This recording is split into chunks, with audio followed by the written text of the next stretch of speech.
Pernah gak sih kalian perhatiin pas lagi kebaktian di wihara? Siapa sih yang biasanya duduk di barisan paling depan? Atau yang pegang mikrofon di atas mimbar?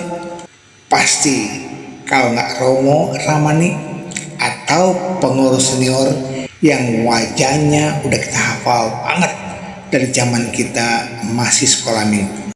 Nah sekarang coba tengok ke barisan paling belakang dekat pintu keluar atau di pojokan operator sound system. Nah disitulah gerombolan anak muda biasanya ngumpul kan? Mengapa mimbar terasa jauh? Sindrom para pemuda, tanda petik, takut salah dan dihakimi. Bapak Ibu yang berbahagia, banyak anak muda merasa Dharma itu sangat sakral dan rumit. Ada ketakutan luar biasa jika salah mengutip sutta atau sutra, salah melafalkan parita, atau bahasanya dianggap kurang Romo Ramani banget. Realita di lapangan, kesenjangan bahasa dan gaya komunikasi. Gaya penyampaian di mimbar seringkali masih menggunakan format ceramah satu arah yang kaku. Bahasa yang digunakan terkadang terlalu teoritis, padahal anak muda butuh dharma yang praktis untuk mengatasi stres kuliah, tekanan kerja, atau masalah asmara. Berikutnya, beban ekspektasi, tanda petik, anak wihara. Begitu anak muda naik ke mimbar, ada stigma bahwa mereka harus menjadi sosok yang tanda petik suci atau sempurna. Padahal anak muda adalah manusia biasa yang masih berproses belajar dan kadang berbuat salah. Dalam sudut pandang Dharma, mimbar bukan tempat orang suci.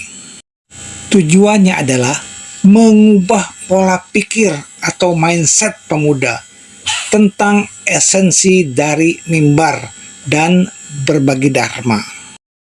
Sahabat Dharma, mari kita ingat lagi esensi dari menyebarkan Dharma atau Dharma Desana.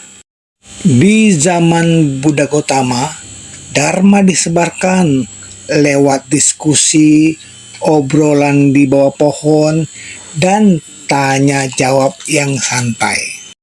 Mimbar itu cuma fasilitas modern, bukan tempat khusus buat orang yang sudah suci atau sempurna.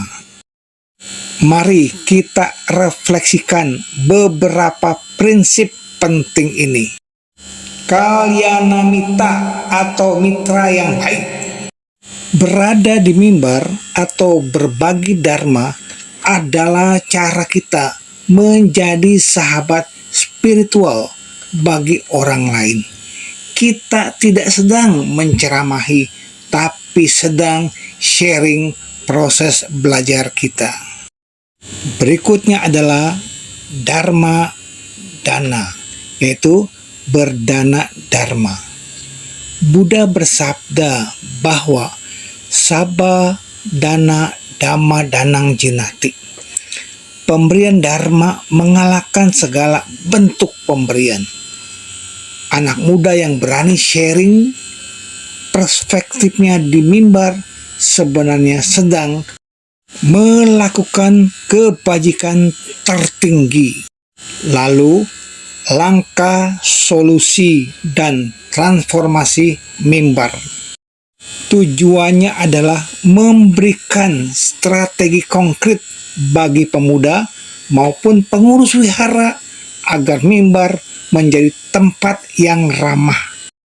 Untuk menjembatani jurang ini, kita butuh langkah nyata dari kedua sisi. Pertama, ubah format dari ceramah ke Dharma Talk untuk pengurus wihara. Turunkan pembicara dari mimbar tinggi. Buat format talk show, melingkar, atau diskusi interaktif dengan sesi tanya jawab yang menggunakan aplikasi anonim agar anak muda tidak malu bertanya. Kedua, mulailah dari skala kecil. Untuk pemuda Buddhis, nggak perlu langsung ceramah 1 jam.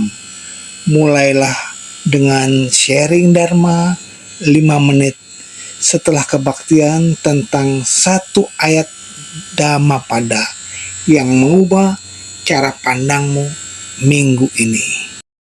Ketiga, bikin sistem mentoring, kolaborasi antara senior dan junior. Di sini, pengurus senior, Romo atau Ramani, harus berperan sebagai mentor yang merangkul dan menemani proses belajar, bukan sebagai quality control yang kerjanya cuma mencari kesalahan tata bahasa atau kutipan. Mimbar wihara itu bukan milik segelintir orang. Mimbar itu adalah panggung masa depan umat Buddha. Kalau hari ini kita, para pemuda, memilih menjauh dan diam, maka beberapa tahun ke depan, suara-suara segar, solusi-solusi kreatif untuk masalah generasi kita nggak akan pernah terdengar di wihara. Yuk, jangan takut salah. Wihara adalah tempat terbaik buat kita belajar dan bertumbuh bersama.